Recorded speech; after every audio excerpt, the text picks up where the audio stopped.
Assalomu alaykum barchaga. Biz yana University of Portsmouthdan uzoqlashmagan holda bugun universitetning yana bir zabardast professorlar bilan suhbat qilishga kirishmoqdamiz va bugun qarshimizda doktor Claria, ya'ni o'zlarini ingliz tilidagi deylik tajribalar bilan bizni o'rtoqlashadilar va siz so'ragan savollarga javob beradilar.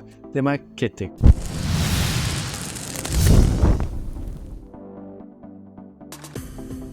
Good morning, Ms. Claria. Good morning. How are you feeling? I'm feeling good. But as you know, it's really great chance to ask some questions from you in terms of English language. The first one, how can students improve their accents in English language? Oh, that's a good question because I'm not an English native speaker myself. So there are many different ways you can work on your accents, but it's not always that easy.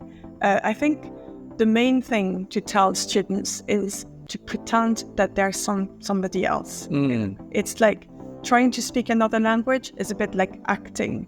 You have to pretend you're somebody else. And probably one of the easiest thing would be to imitate actors on TV or to imitate celebrities or singers. When I was younger, the way I started speaking English was mainly because I loved English bands, and I would try in my bedroom on my own to sing like them and to speak like them. And I think that is definitely the key to improving, is just relaxing and trying to pretend to be somebody else. Sure, thank you. And the next one, how can students link ideas together to sound more like a native speaker? I think here again, it's about listening actively when you're watching a film in English, or if you're watching somebody being interviewed or anything, any material.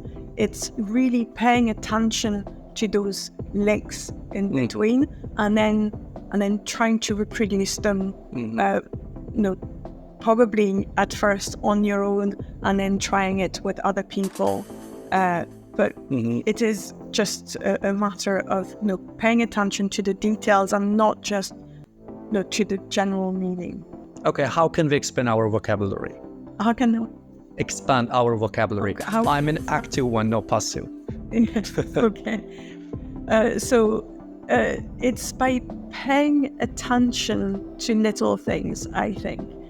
So if I'm reading it, if I'm reading a new text, it's taking notes of the vocabulary I don't know, and then looking for that specific vocabulary. So it's not just about understanding the general meaning, but sometimes just investigating a bit further into the meaning of maybe smaller words, and then looking at links from one word, trying to find another word. Okay. Thank you. As a linguist, could you tell us the main mistake of students while they are learning English language? I think one of the mistakes is to think, I'm not sure if it's the same for Uzbek speakers, but to think that English is very simple because the conjugation and the grammar might be more simple than in other languages. So I think sometimes learners assume that you can speak English but just learning a series of words and a series of verbs, and if you put them together, people will understand you. I think it's not paying enough attention to grammar. Okay, while speaking, what can students do if they cannot find the right word? It very often happens. I think it's trying to describe things around. So and we find this very often in interpreting, where you might be missing a keyword, but you can explain it and sometimes just mime it, and give yourself time to find out what that word is. Okay. Which skill do you find difficult to acquire? Speaking, listening, reading, or writing? I think it depends on the person. I think for me, when I was learning English, my biggest difficulty was probably the speaking side of things. I think I got quite good at listening very early on, but speaking might have been a bit more challenging. But I find with my students, it depends. Some students are very good at speaking and not so good at listening. Yes, sure. Could you recommend us some techniques or exercise to increase our speaking skills? I think definitely doing things in front of a mirror, not just rehearsing things. There again, it's about pretending you're somebody else. So looking at your mouth whenever you're pronouncing things, and just making a fool of yourself, but just to yourself at first. Before. Sure. Okay. Could you share some experiences of you in terms of learning languages? Yes. Yeah, of course. I think the main driver for learning languages has to be a genuine interest in the culture. I've learned a number of languages, and the language I was the least good at was the language for which I didn't really know the culture. So I learned Italian. I speak decent Italian. I learned English, and I can speak English well.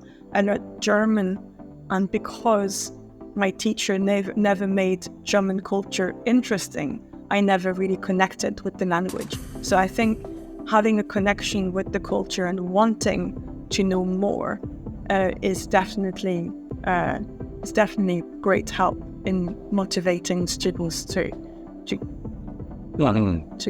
improve their language skills. Okay. What is saying how much time we need to learn English language in a day? In a day? Yeah, sure. Oh, it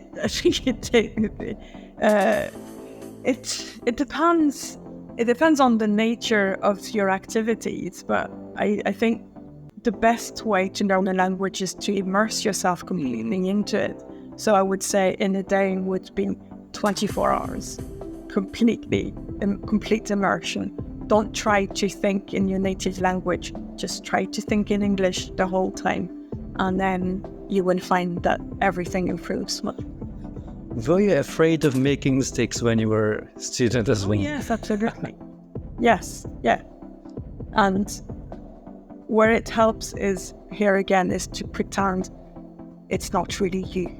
To have a different persona whenever you're speaking another language, and that helps with the mistakes. Thank you. What is your favorite book? My favorite book? Oh, that's a good question. I would say my favorite book is a book written by an American author in the 1980s called John Irving, and it's called The Hotel Manager. That was my favorite book when I was a teenager, and it has remained my favorite. Thank you. Thanks a lot. Your wishes to Uzbek students? Well, you're very welcome to come to Portsmouth anytime you want, and keep working at your English language. It is very, very important, and I hope you enjoy it. Yes, sure. It was Dr. Claria with you from Portsmouth University, England. Thanks a lot. Thank you too.